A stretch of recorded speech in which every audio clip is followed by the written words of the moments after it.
Obviously this is going to be different when this opens up properly and the path goes up the railway line there. That tree behind us will hopefully not be such an issue. Interesting design decision. I can see why they had to leave it there. Now to answer the question, will you hit your head if you're close to the edge? You'd have to be riding almost right on the edge to get clobbered by one of these tree branches, but let's just try this one right up the end here. Do I have to duck? I should have got that in shot. Let me do that again.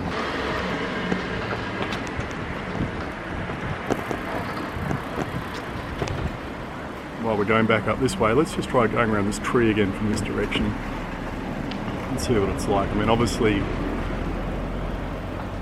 I'm going to go straight from here when the path is finished.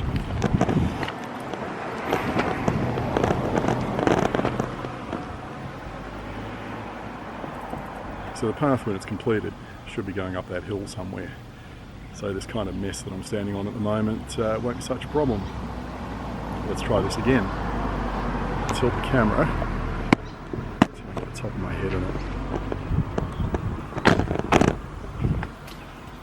Alright, take two. This time, let's see if any of these things are going to be a risk to my head. First tree, nope. Trying not to run off the edge of the path here. Yeah, that one I kind of just had to duck around a little bit, but normally I don't think you'd be riding this close to the edge. Like, I'm riding a hell of a lot closer to it than I'd ever need to. This one, yeah, just about clipped my ear. So look, first thoughts on this path. It's really quiet. Normally, you know, if you go over the John Whitten Bridge, it's really clattery and rattly and all the rest of it. This thing's absolutely dead quiet. The fasteners they've used, or whatever system they've used to lock it down to the underlying struts, doesn't allow any vibration and flapping and, you know, that kind of rattling. It sounds like a million loose washers in a frying pan. You know, if you've been out to, what is it, the Parramatta River track, they've got a kind of raised thing there, and it's pretty noisy.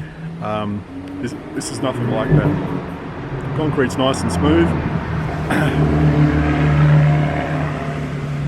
Don't know if you can see that, but really glad to have this path here so we don't have to share the road with dickheads like that.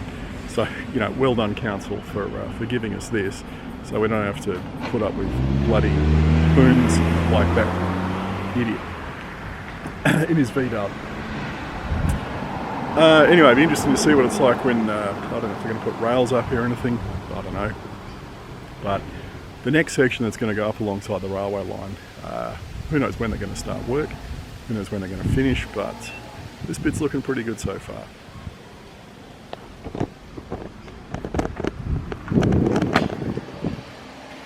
Now we'll also just have a look at the concreting work that's been done through here.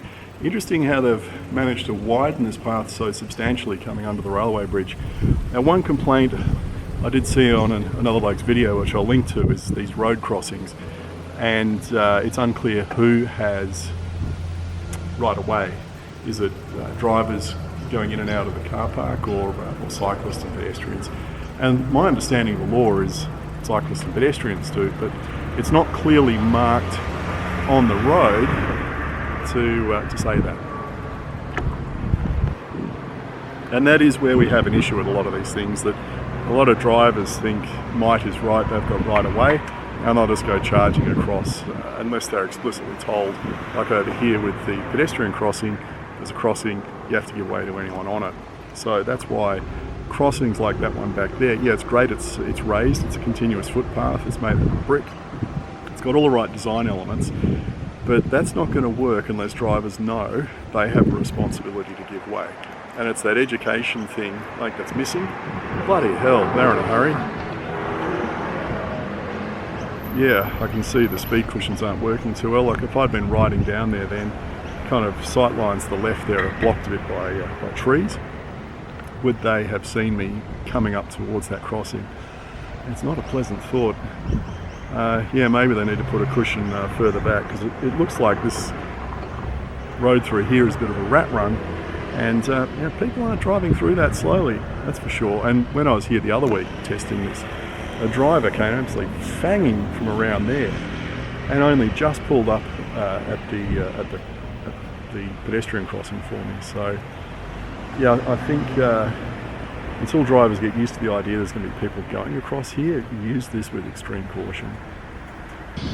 Let's give the John Whitten Bridge a go. We're almost on it. This is an example of very noisy surface construction.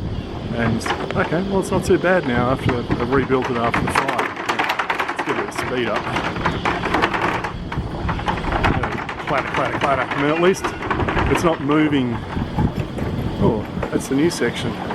Okay, so they put a new section in after a fire last year, and the new section's actually really quiet. The rest of this thing, it's like someone's going through the kitchen cupboard, bashing every single pot pan and frying pan around, making a hell of a racket.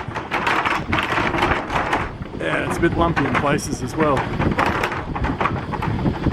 They need something like what the railways put in on the Sydney Harbour Bridge about 25 years ago, Cologne eggs, which were an insulated fastener, which was there to stop